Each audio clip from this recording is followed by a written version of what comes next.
안녕하세요. 저는 곧 있으면 70대가 되는 여성입니다. 저는 오래도록 식당을 했어요. 누군가 밥을 먹이는 일을 하는 게 좋았죠. 물론 먹고 살기 위해 장사를 해야 하긴 했지만 누구라도 제 가게에 와서 배부르고 든든하게 먹고 가는 모습에 보람을 느꼈습니다. 그런 저의 마음이 통했는지 입소문을 타기 시작하더니 많은 손님들이 찾아주셨고 근방에서는 제법 맛집으로 소문이 났어요. 주말에는 줄을 서서 저희 식당 밥을 먹으려고 하시는 분들도 있었고요. 그러다 보니 저희 가게에서 일하셨던 이모님들만 해도 그 수가 여럿이었고 오래 일한 이모님 중에는 저희 가게와 비슷한 가게를 내시기도 했죠. 그러면서 저한테 배우고 가게를 낸 거라고 했다더라고요. 하지만 정식으로 제가 분점을 내거나 한 적은 없었습니다. 왜냐하면 제가 준비하는 재료 하나하나 다 제대로 이어지지 않으면 겉모습만 따라한 가짜라고 생각했기 때문이었어요. 사업이 어쩌고 하며 간판 빌려주고 제가 만들어 쓰는 간장, 된장, 고추장을 그럴듯하게 맛만나게 해서 분점을 운영하고 싶다는 사람들도 있더라고요. 하지만 제대로 만든 음식이 아닌데 그렇게 내놓은 것은 간판만 보고 오시는 손님들에게 사기를 치는 것이잖아요. 저는 그렇게 음식 안 만들었거든요. 제가 만들고 싶은 음식 맛을 고집하고 싶어 콩 하나 살 때도 직접 시장에 가 하나하나 다 눈으로 보고 따져보면서 사와서 재료를 만들어 사용합니다. 공장에서 나오는 재료들이 훌륭한 것들도 많은데 왜 그렇게 하냐고요. 저희 어머니께 배운 대로 해야 된다는 저만의 약속 때문이죠. 그리고 제가 다시 걷고 먹고 할 수 있어진다면 다시 살아보겠다는 제 다짐에서 비롯된 것이기도 하고요. 저는 말 그대로 죽다 살아났습니다. 큰 교통사고였고 그 사고로 제가 세상에서 가장 사랑하는 사람을 잃었죠. 그날도 평소처럼 남편과 함께 새벽 시장을 다녀오는 길이었어요. 창문으로 들어오는 바람이 유난히 상쾌했고 남편은 그날따라 유독 잘 웃었죠. 그 순간들이 저에게는 너무 소중했습니다. 결혼한 지 3년이 지나도록 우리에게 아이는 찾아오지 않았지만 처음엔 서로를 다독이며 조급해하지 말자고 하면서 서로를 의지했거든요. 우리 둘만으로도 충분히 행복하다고 믿으며 지내면서요. 하지만 세상은 우리를 그대로 내버려 두지 않았습니다. 시댁의 시선은 점점 싸늘해졌고 말에는 날이 서기 시작했어요. 사촌 조카의 잔칫날, 시어머니의 한마디가 분위기를 바꿔놓기 시작했죠. 다른 집 며느리는 벌써 둘째 준비한다는데 넌 뭐하니? 김장을 할 때마다 애도 없는데 뭐가 그리 힘드냐는 말도 듣기 일쑤였고요. 그럴 때마다 저를 위로해준 건 친정어머니의 음식이었습니다. 혹여나 제가 시댁에서 끼니를 제대로 못 챙길까 걱정하시며 때마다 반찬을 보내주시곤 해서 항상 어머니 음식이 있었거든요. 작은 회사에 다니는 남편은 동생 셋까지 책임져야 하는 상황이었고요. 그런 형편에 친정 반찬을 받는 일이 염치없게 느껴지기도 했지만 저에게 어머니의 손맛은 말 그대로 구세주였습니다. 그런 어머니가 갑작스럽게 세상을 떠나셨습니다. 외동딸이던 저는 어머니 장례식 내내 정신없이 울며 장례를 치렀죠. 장례를 치르고 한동안 멍하니 지내다 문득 생각이 들더군요. 어머니가 하시던 대로 나도 음식을 해보면 어떨까, 그렇게 결심이 들더라고요. 2달 동안 혼자 어떤 음식으로 식당을 열까 고민했고 마침내 남편에게 조심스럽게 제 생각을 털어놨습니다. 남편은 반가워하며 말했습니다. 당신이 장모님 솜씨를 닮아서 장사하겠다고 하니까 너무 좋아. 아직도 장모님이 끓여주신 된장찌개 처음 먹던 날이 생각나. 그렇게 맛있는 된장찌개는 내 생전 처음이었어. 그러고는 제 손을 잡고 미안한 듯 말하더군요. 없는 집에 시집와서 시동생들 챙기느라 고생만 하게 해서 미안해. 게다가 당신이 나가 돈까지 벌게 만들고 당신 장 보는 거 그건 꼭 같이 가줄게. 그러더니 정말 그 약속대로 남편은 저와 함께 새벽 시장에 매번 같이 가주고 함께 장을 봐주었습니다. 그날도 그런 날이었고요. 매주를 뜨기 위해 남편과 함께 새벽부터 재래시장에 나갔었죠. 콩은 어디 것이 제일 괜찮은지, 멸치는 어느 가게가 싱싱한지 우리는 서로 의견을 나누며 시장 구석구석 누비며 장을 봤어요. 여러 시장 상인들을 만나 가격 흥정하는 일도 다 남편이 해줬고요. 그날따라 구입한 재료들이 너무 마음에 들었고 가격 흥정도 잘 돼 유난히 기분이 좋은 채로 차에 올랐습니다. 그런데 돌아오는 길 갑작스레 마주친 트럭 한 대가 저희 차를 덮쳤고 저는 그 자리에서 정신을 잃었습니다. 병원에서 깨어났을 땐 모든 게 달라져 있더라고요. 남편은 그 자리에서 세상을 떠났고 저는 혼자 남겨졌다는 걸 알게 됐어요. 말 그대로 심장이 멈춘 것 같았죠. 저도 그대로 누워있다가 남편을 따라가고 싶었습니다. 한동안 저는 그렇게 누운 채로 일어나지도 않았고 밥도 먹지 않았습니다. 다시 살아야 할 이유를 찾을 수 없었거든요. 시댁 식구들은 아무도 저를 찾아오지 않더군요. 제가 병실에 있다는 건 알았겠지만 남편이 그리 됐으니 당연하다 싶다가도 그동안 제가 보내준 돈들이 있는데 서운하다는 생각도 들더라고요. 어차피 이 세상에 미련도 없는 저였기에 크게 신경 쓰지는 않았지만 말이죠. 그런 저에게 매일 도시락을 챙겨다 주신 분이 있었습니다. 시장에서 장사하시던 아주머니셨죠. 제가 가장 먼저 들르는 가게 사장님이시기도 하고요. 내가 신경 써서 고른 콩이야.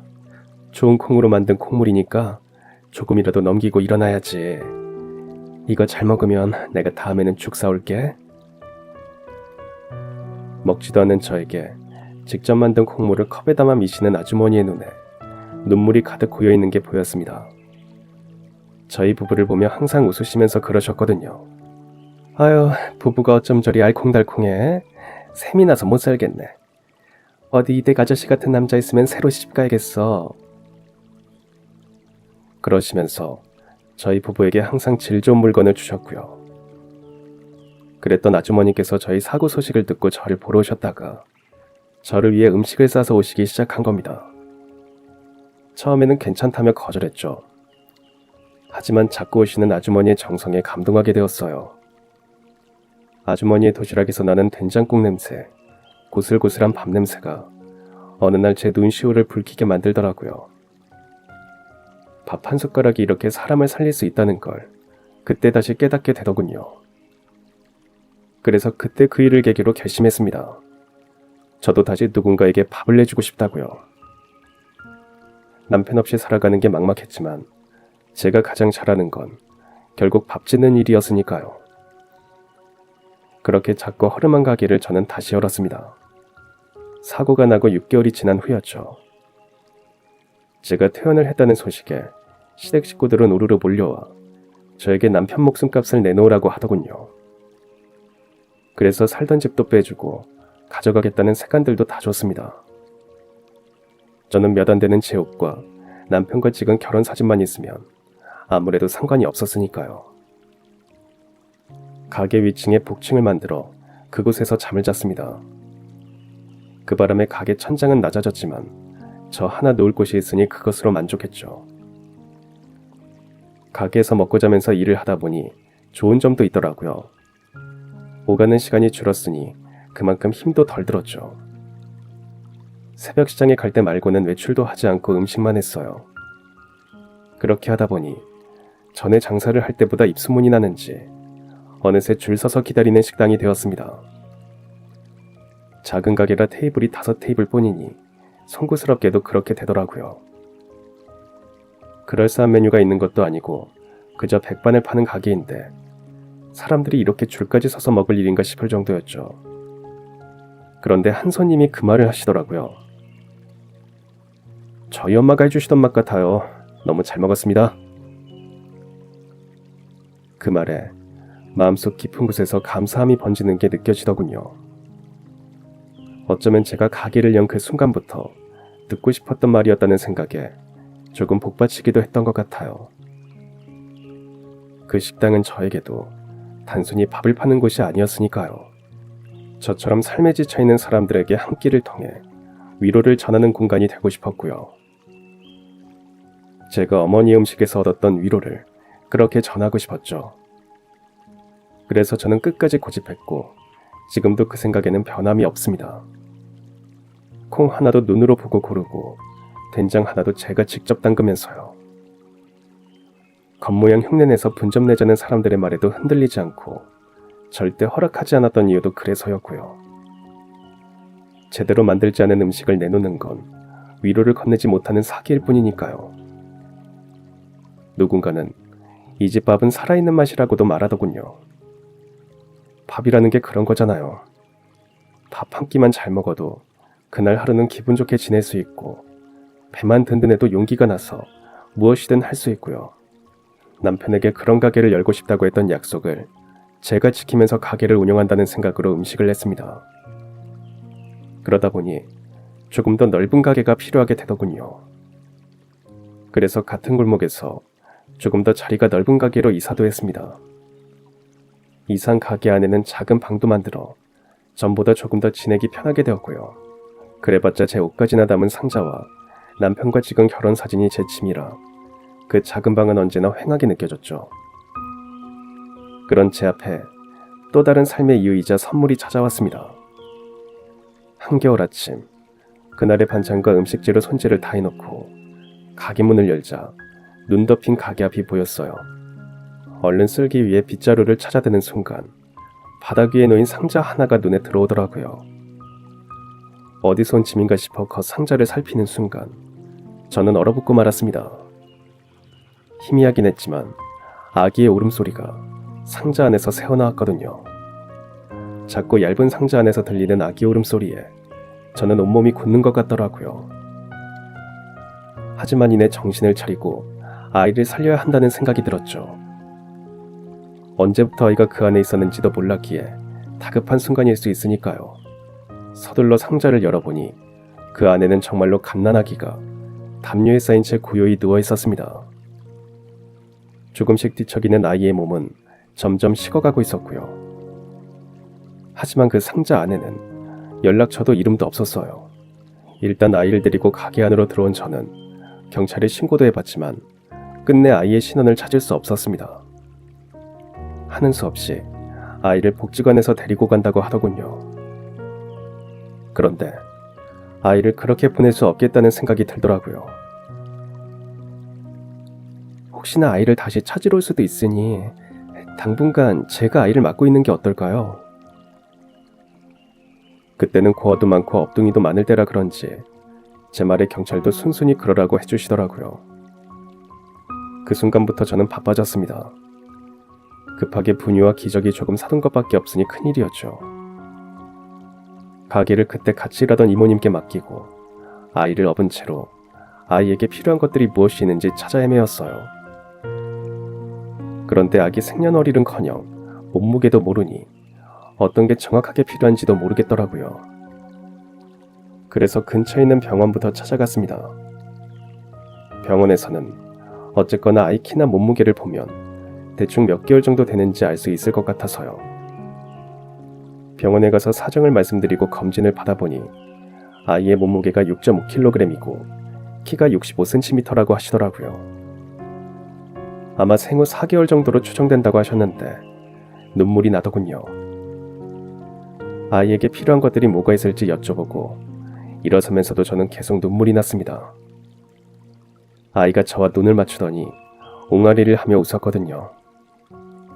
자신이 어떤 처지에 처했는지도 모르는 아이가 너무 맑게 웃었어요. 아이가 그렇게 웃는 것을 보는데 이상하게 자꾸 눈물이 났습니다.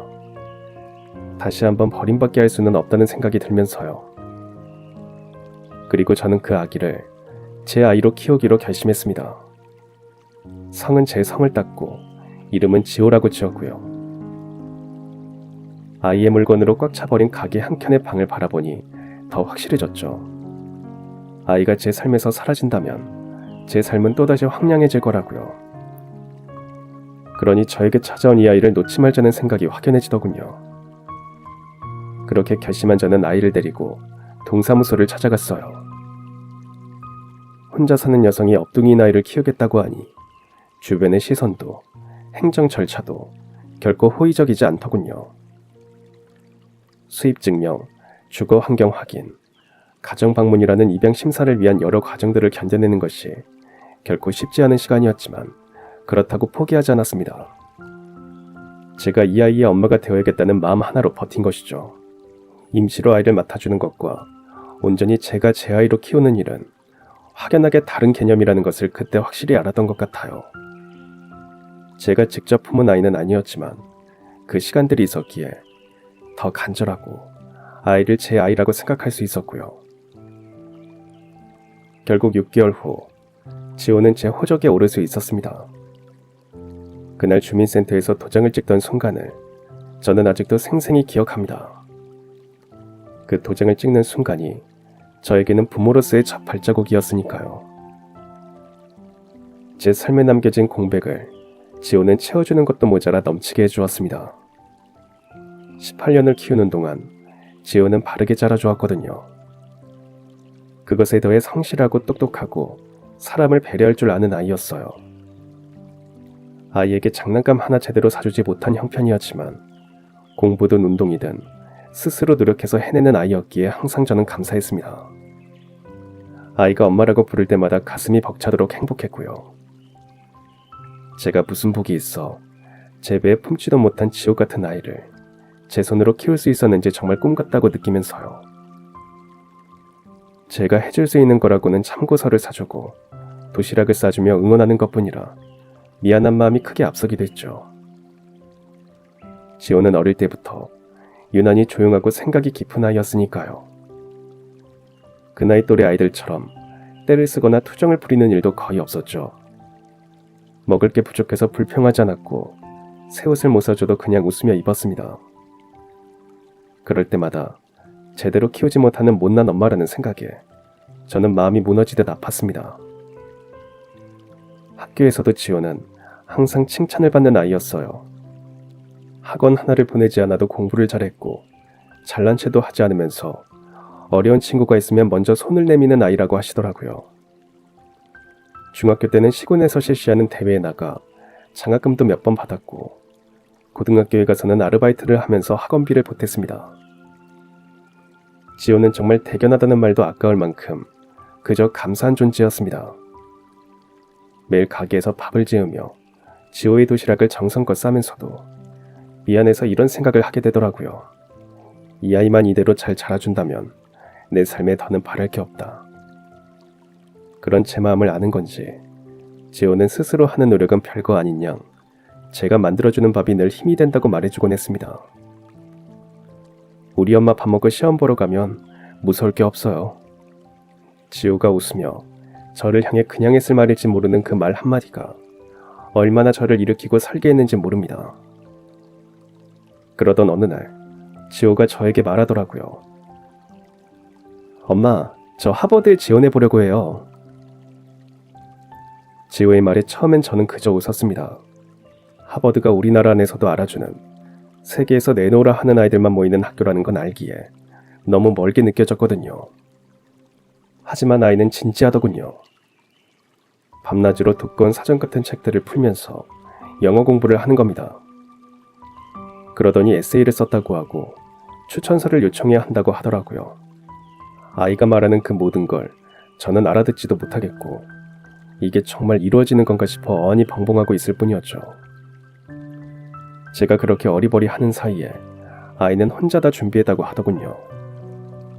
다른 친구들은 벌써 국내 대학에 입학 준비를 다 마친 상황이라 아이는 조금 걱정하기도 했지만 저는 그런 아이를 믿었어요. 그러더니 이듬해 봄, 지호는 하버드 대학교 합격 통지서를 받아 손에 들고 있었습니다.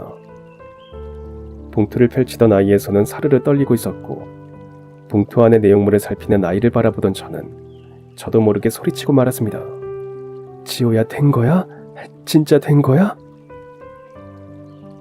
제가 호들갑스럽게 묻자 지호는 말없이 고개를 끄덕였고 눈가에 맺혔던 눈물을 닦으며 저를 향해 달려오더라고요.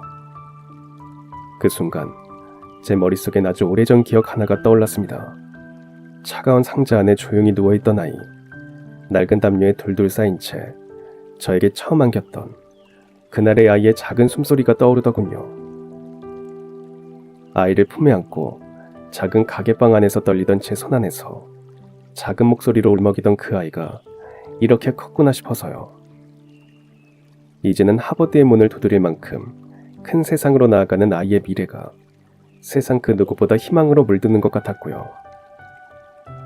하지만 저와 아이는 그날 아무 말도 하지 않았습니다. 그저 서로를 꼭 안고 서로의 등을 토닥여줄 뿐이었죠.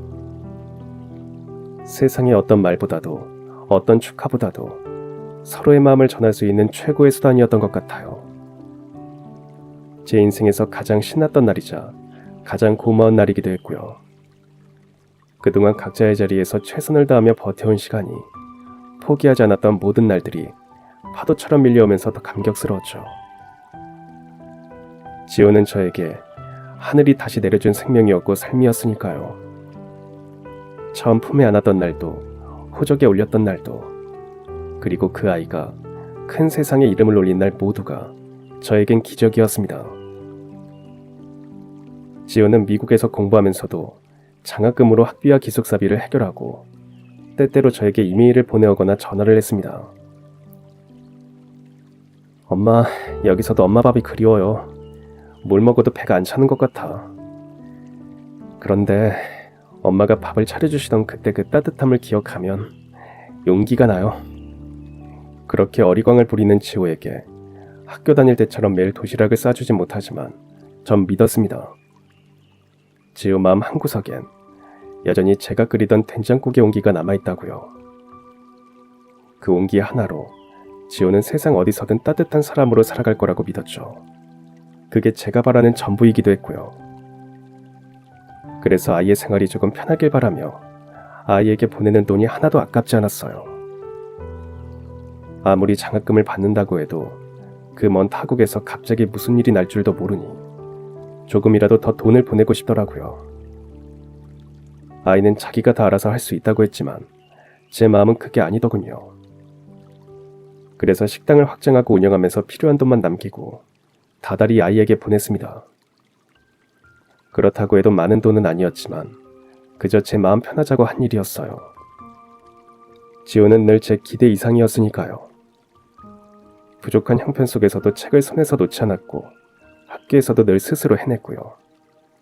그런 아이가 저에게 어머니라고 불러줬지만 전 늘 마음 한구석이 조심스러웠죠. 언젠간 그 아이가 진짜 자신의 뿌리를 궁금해할까봐 노심초사했다고 할까요?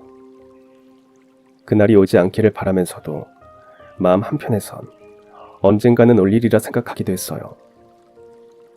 그러다 시간이 흘러 지호가 대학을 졸업하고 회사를 다니면서 미국에서 저에게 보내온 한 통의 편지가 모든 것을 바꾸어 놓았습니다. 어머니, 저 생모를 찾았어요. 메일에 적힌 편지 앞머리에 쓰여있는 그 글자가 머리를 세게 치는 것 같더군요. 차라리 메일 보내고 받는 법을 배우지 않았더라면 그게 나을 뻔했다고 생각할 만큼 눈물이 흐르는 바람에 글자를 읽을 수가 없었고요. 아이가 중학교를 졸업할 때쯤 저희 가게에는 손님이 더 많이 늘어서 지금의 가게 자리로 이사를 하게 되었습니다. 원래는 사람이 살던 집이었는데 헐값에 사서 집 전체를 가게로 개조했죠. 이제는 더 이상 가게를 옮기는 일은 없게 하려고 제대로 준비했어요. 여자 혼자 아이 키우며 그렇게 된 것이 동네 아주머니들은 기특했는지 저에게 축하한다고 하시면서 말을 건네시더라고요. 아유, 진짜 대단해. 어떻게 이렇게 장사를 잘해? 여자 혼자서도 힘든 일을 업둥이까지 끌어안고 장사하는 게 쉽나? 아유, 아닌가? 업둥이 키우면서 복 받아서 잘 되는 건가? 그렇게 이야기하시는 아주머니들을 바라보며 혹여나 아이가 들을까봐 이리저리 살피고 있는데 제 뒤에서 무언가 놓치는 소리가 나더군요. 뒤를 돌아보았더니 아이가 다 듣고 놀라서 부들부들 떨고 있고요. 그 모습을 본 저 아주머니들은 모두 놀라고 말았습니다. 아주머니들은 아무 말이나 하더니 다 가버렸고 저와 아이만이 서로를 바라보며 서 있을 뿐이었죠. 그러다 제가 아이 손을 잡고 무작정 아무도 없는 곳으로 갔어요. 그때는 아무것도 눈에 보이지도 않고 아무 생각도 안 들더라고요. 숨을 헉헉거리며 섰을 때는 인적이 드문 동네 뒷산 중턱이었습니다. 저를 따라 걷느라 숨이 차던 아이는 숨이 차면서도 저에게 들을 말이 있는지 바로 서서 저를 바라보더군요. 그런 아이에게 설명을 해야 했습니다. 그래서 저는 아이를 처음 만났던 그날의 일을 모두 이야기해줬어요. 아이가 저의 호적에 오르게 된 6개월이 될 때까지의 일도 모두 말했죠. 아이는 제가 말을 하는 동안 아무 말도 않고 묵묵히 듣더니 그러더라고요. 어쩐지 아버지 돌아가신 연도와 내 나이가 안 맞아서 이상하다 했어. 아버지 기일은 12주년이라고 했는데 그때 내 나이는 10살이었으니까. 그래서 엄마가 아버지 말고 다른 사람이랑 나를 낳았나 했네.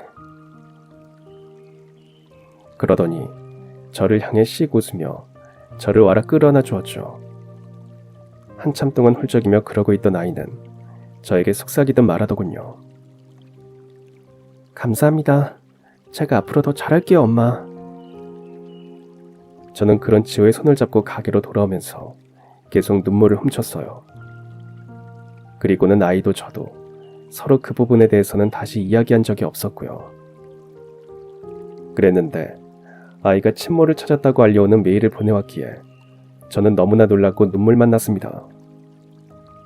잊은 줄 알았고 잊어주길 바랬지만 아이가 다 기억하고 마음 졸이며 친모를 찾았을 그 마음이 안타깝게 느껴졌거든요. 제가 아이에게 그런 말을 한 적은 있습니다. 친엄마가 찾고 싶거든. 언제고 엄마한테 이야기해. 엄마가 지금까지는 찾아본 적이 없었지만 지호가 찾겠다고 하면 두 팔 걷어붙이고 찾아볼게. 엄마는 다 괜찮아. 그런 제 말에 아이는 아무 답도 없이 고개를 끄덕이며 웃었죠. 그래서 그 편지를 받기까지 아이가 친모를 찾을 거라는 생각을 전혀 하지 못하고 살았던 것 같습니다. 아이는 메일에 이렇게 적었더라고요. 어머니, 저 생모를 찾았어요. 먼저 말씀드리고 그분과 만나고 싶어요. 이곳의 아버니 미국에는 저처럼 친부모님이 키워주지 않은 아이들이 많아요. 그런 아이들을 돕는 프로그램을 개발하기 위해 준비하던 중에 저도 제 친모를 찾아보는 게 어떨까 하는 호기심이 생겼어요. 물론 서로 찾고 싶다고 해야 찾을 수 있는데 결국 찾아졌고요. 유전자 등록을 했더니 제 친모라는 분도 등록이 되어 있었대요. 이런 모든 과정이 저에게는 큰 의미가 있는 건 아니에요. 저에게는 어머니 한 분으로 제가 받을 사랑을 충분히 받고 자랐으니까요. 하지만 저를 왜 버렸는지, 왜 그런 선택을 했는지 알면 앞으로 저처럼 버려질 아이들이 생기지 않도록 할 수 있지 않을까 해서요. 저는 운이 좋게도 어머니처럼 좋은 분을 만나 잘 자랄 수 있었지만 다른 아이들은 그렇지 못한 상황에서 자랐다는 걸 알게 됐거든요. 그래서 이번 여름 휴가 때 한국으로 가서 어머니도 뵙고 제 친모라는 그분을 만나보려고 해요. 어머니도 함께 가주시겠어요? 제가 아직 어머니께 어리광을 부리고 싶나 봐요. 그런 자리에 혼자 가기 싫어요. 그렇게 적힌 메일에는 함께 전송된 사진이 있었습니다.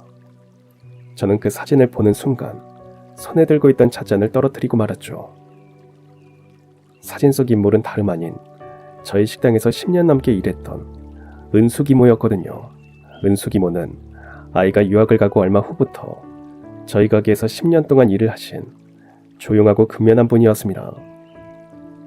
10년이라는 시간 동안 단 한 번도 지각 결근이 없던 분이었죠.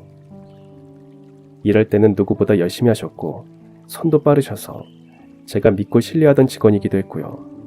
좀처럼 본인에 대해 이야기하는 법이 없던 분이셨어요.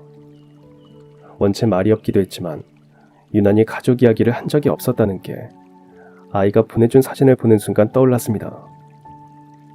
식사 시간이 되어 직원들 반찬에 고기가 있어도 늘 김치만 드시면서 그랬다고 하더라고요. 전 아이를 잃어버린 죄인이라 고기는 입에 못 대요.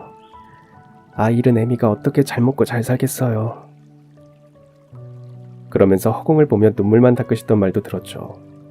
그리고 월급날마다 월급의 일부를 실종아동센터에 기부하시는 것도 함께 퇴근하던 다른 직원이 같이 은행에 들렀다가 받다고 했던 것도요.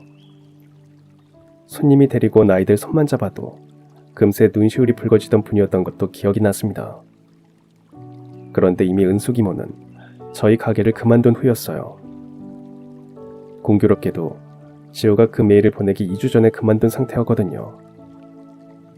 그만둘 때도 제가 여러 번 간곡하게 잡았었는데 꼭 해야 할 일이 있다면서 다시 일하게 되면 제일 먼저 찾아오겠다고 하셨고요. 저는 아이의 메일을 읽고 또 읽고 사진을 보고 또 보다가 지호에게 답장을 썼습니다. 지호야, 엄마는 정말 다 괜찮아. 엄마는 항상 지호 곁에 있어. 조금 눈물이 나긴 했지만 지호에게 중요한 일이라고 생각해. 지호가 친어머니를 찾았다고 해서 우리에게 달라질 것도 없고. 그러니까 마음 편하게 와서 엄마와 함께 그분 만나러 가보자. 그렇게 메일을 주고받고 나서 아이는 몇 주 후 한국에 왔습니다. 공항에서 오랜만에 만나 품에 안아 보는 아이가 그때는 더 특별하게 느껴졌죠.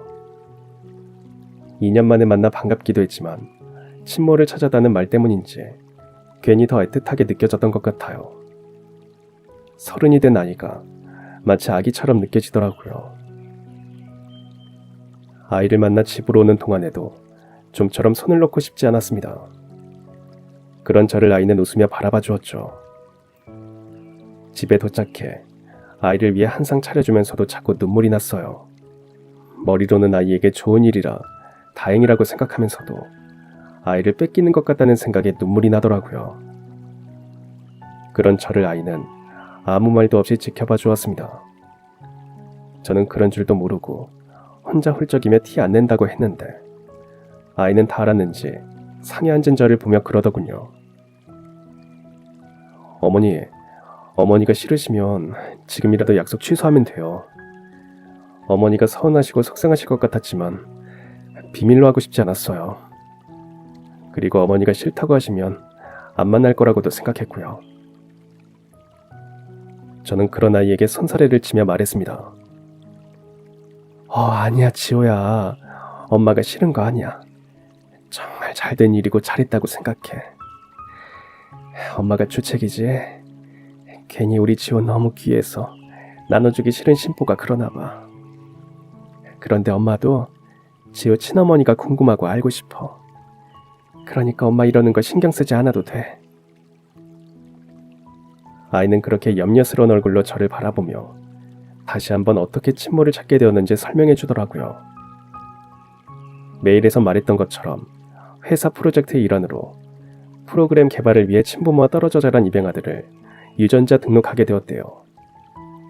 그러다 자신도 입양아이니 혹시나 싶어 지호가 유전자 등록을 했고요. 그런데 기존에 등록된 데이터 중 일치하는 사람이 존재하는 걸 확인하면서 생모로 확인되었다고 합니다.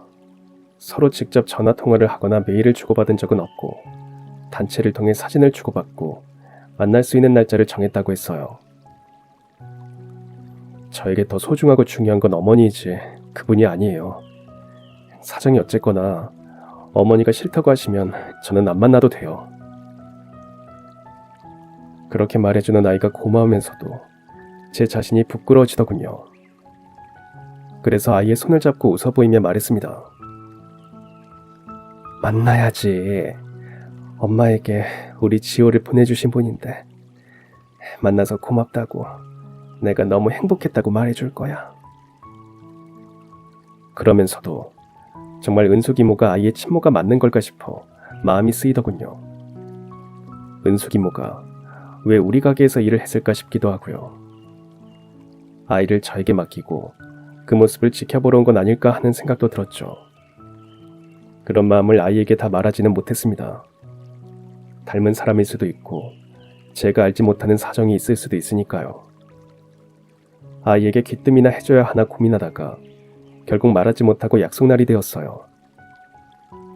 약속된 장소, 약속된 시간에 맞춰 가면서도 저는 가슴이 두근거렸습니다. 정말로 은숙이모가 그 자리에 저희보다 먼저 나와 있는 것을 보고 다시 한번 놀라 아이의 손을 꼭 잡을 수밖에 없었죠. 지호야, 엄마가 사진으로만 보고 확신이 없어서 말을 못했는데 저분 우리 가게에서 얼마 전까지 10년을 일하신 분이야. 저분이라면 분명 사정이 있었을 거야. 아이는 제 말을 듣더니 제 손을 잡는 힘이 점점 세지기 시작했어요. 저와 아이를 번갈아 보던 은숙이모는 눈이 커지더니 고개를 숙였고요. 아이가 다가가 인사하며 말을 걸었습니다. 아이는 침착하게 말을 걸었지만 목소리가 떨리더군요. 은숙이모는 다시 한번 저와 아이를 번갈아 보더니 물었습니다. 사장님이 여기는 어떻게... 저희 어머니세요. 저를 버리셨을 때 그 가게의 주인이셨답니다. 그 가게에서 이모님이 오래도록 일하셨다면서요. 저를 모르셨나요? 그 가게에 일부러 오신 것 아니었어요? 사진을 보고 뵌 것 같다는 생각이 그래서였나 봐요. 아이의 목소리는 조금 날이 서 있어 마치 취조하듯 들렸습니다. 저는 그런 아이의 팔을 당기며 자리에 앉자고 했습니다. 은숙 이모에게도 자리에 앉으시라고 하면서 물었죠. 이모, 이게 무슨 일이야? 우리가 10년을 같이 일했잖아요. 이모 일하는 동안에도 우리 아들이 몇 번 왔었는데 몰랐어요? 진짜 우리 아들 알면서 우리 가게에서 일한 거예요? 저도 마음이 급해 서둘러 물으며 은숙 이모의 얼굴을 살폈어요. 은숙 이모는 저와 아이를 한참 동안 바라보기만 하더군요. 그러더니 마침내 입을 열었습니다. 뭐라고 이야기를 해야 할지. 제가 죄인이죠. 제 잘못이에요. 30년 전에 제가 아이를 놓치지 말았어야 했어요. 그런데 제가 놓쳤어요. 출생신고도 못한 아이를 그렇게 잃게 될 줄은 정말 몰랐거든요. 은숙 이모는 30년 전 아이를 임신한 채 남편을 잃었다고 했습니다. 은숙 이모의 남편 집, 즉 시댁은 그녀가 부유한 집안의 딸이 아니라는 이유로 결혼도 혼인신고도 반대했기에 법적으로 아무런 관계가 없는 상태였고요. 남편은 혼인신고를 하자고 했지만 이모는 아이를 낳아 보여드리면 허락받을 수 있을 거라 믿었대요. 그래서 아이를 낳고 함께 혼인신고도 하고 출생신고도 하자고 했던 거죠. 하지만 은숙 이모의 친정 역시 남편을 반기지 않았다고 했습니다. 오래도록 결핵을 앓고 있던 남편은 돈도 못 벌고 죽을 수도 있는 사람이었기에 양쪽 집 모두에서 반대했다고 하더군요. 그럼에도 은숙 이모는 남편이 너무 좋았답니다. 다정하고 기품 있고 학식이 넘치는 사람이었기에 뭐든 멋져 보였다고 했어요. 하지만 결핵이 악화되어 입원했고 결국 세상을 떠나게 되었다고 했습니다. 그 충격에 은숙 이모는 한동안 정신을 잃을 정도였지만 뱃속의 아이가 꿈틀거리며 살아야 한다고 말하는 것 같아 끝내 아이를 낳기로 결심했다고 해요. 하지만 먹지도 못하고 슬픔에 잠긴 채 오랜 진통 끝에 몇 번 기절까지 하며 아이를 낳았고요. 그렇게 낳은 아이를 데리고 갈 곳이 없어 친정을 찾았다고 합니다. 몸을 풀어야 하니 선택지가 없었기에 어쩔 수 없이 찾아간 거죠. 하지만 마음은 불편했답니다. 돈을 벌어 보내주던 딸이 약선생과 바람이나 애를 가졌다고, 매섭게 노려보던 친정엄마의 얼굴이 자꾸 떠올랐다고 했어요. 그래도 날은 쌀쌀하고 아이를 길에 재울 수는 없으니 갔다고요. 그런데 내가 죽어도 거기는 가는 게 아니었어요. 내가 그러면 안 됐는데 설마 손주를 그렇게 할 거라고는. 이모의 어머님은 웬일인지 처음엔 반겨줬다고 합니다. 역시 내리사랑이라더니 아이는 예쁘구나 하며 마음을 놓았다고요. 조금 이상하기도 했지만 그러려니 하고 지냈답니다. 아이를 낳기 전 병원에 가기 위해 남편과 살던 방을 빼고 여관에서 지내던 시절을 떠올리면 친정에서 지내는 게 아이에게도 훨씬 좋을 것 같았다고 말했어요.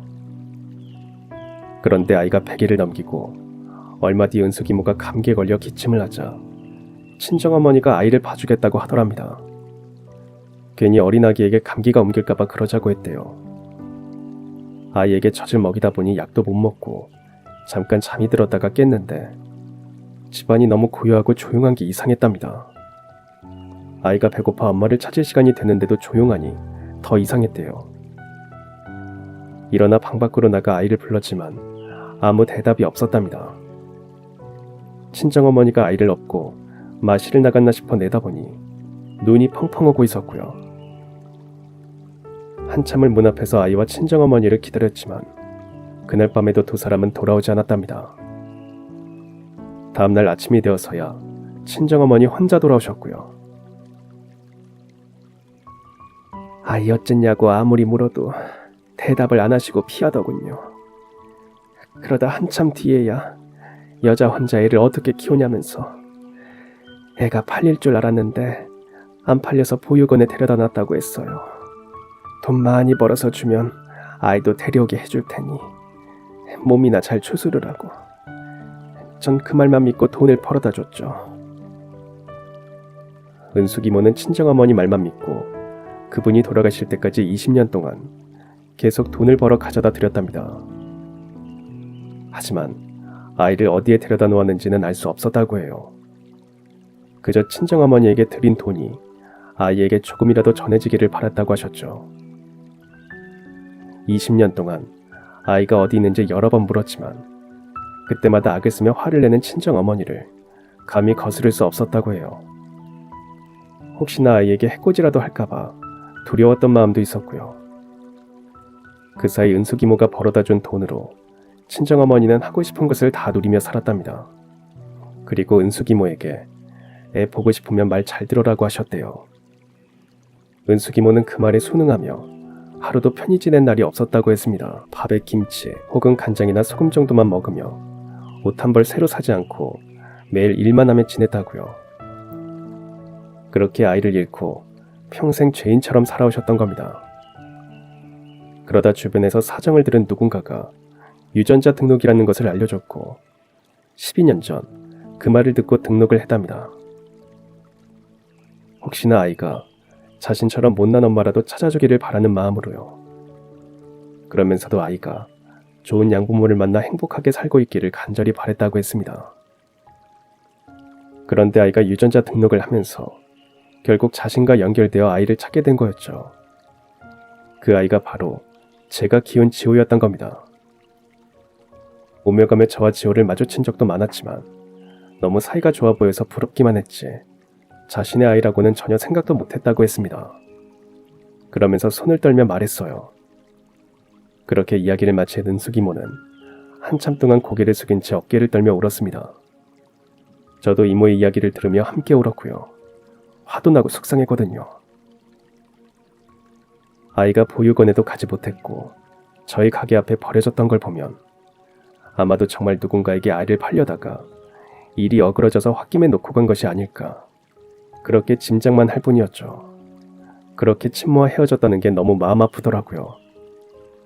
그리고 지난 10년 동안 은숙 이모가 어떻게 살아오셨는지 제가 다 봤기 때문에 그 말이 거짓일 리 없다고 믿게 되었죠. 이야기를 다 들은 지호는 혼란스러워했지만 끝내 이렇게 말했습니다. 어머니는 절 키워주신 분이고 이모는 절 낳아주신 분이에요. 그러니 이제부터 두 분 다 제 어머니입니다. 저는 그 말에 고개를 끄덕이며 지호를 꼭 안아주었습니다. 은숙 이모는 지호가 다가가 안아주자 그 자리에 주저앉아 울더군요. 그날 이후 지호는 생모와 저 두 사람을 모두 엄마라고 부르며 저희를 함께 미국으로 모시고 가서 관광도 시켜주었습니다. 지호가 하버드 졸업 후 다니던 회사를 나와 의료 AI 스타트업을 창업했어요. 준비를 모두 마치고 시간이 나서였는지 그때는 아무것도 안 하고 실컷 저희와 함께 있어주더라고요. 결혼할 사람이라며 며느리와도 함께한 그 시간이 저와 은숙 이모에게는 아이와 보낸 정말 행복한 시간이었습니다. 지호는 아직도 미국과 한국을 오가며 사업을 하고 있어요.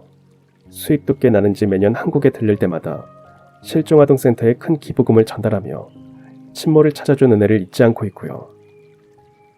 저와 은숙 이모는 다시 함께 일하며 식당을 잘 꾸려나가고 있습니다. 지호가 마련해준 집에서 함께 살면서 이제는 가족을 넘어 형제 같은 친구가 되었답니다. 저희 둘은 항상 지호에 대해 이렇게 말합니다. 우리 지호만 마음 편하게 잘 지낼 수 있으면 우리는 다 좋지. 그러면서 서로가 몰랐던 지호의 모습에 대해 묻기도 하죠. 상상으로만 이야기를 들으면서도 그 모습이 눈앞에 그려져서 마치 지호의 모든 것을 다 알고 있는 것처럼 느껴져 좋더라고요. 그래서 그런가 세상에 둘도 없는 복을 받았다고 느끼며 살아가는 요즘입니다. 지호는 여전히 바쁘게 자신의 길을 걷고 있고 저와 은숙 이모는 여전히 하루하루 식당에서 손님들의 밥상을 차리니까요.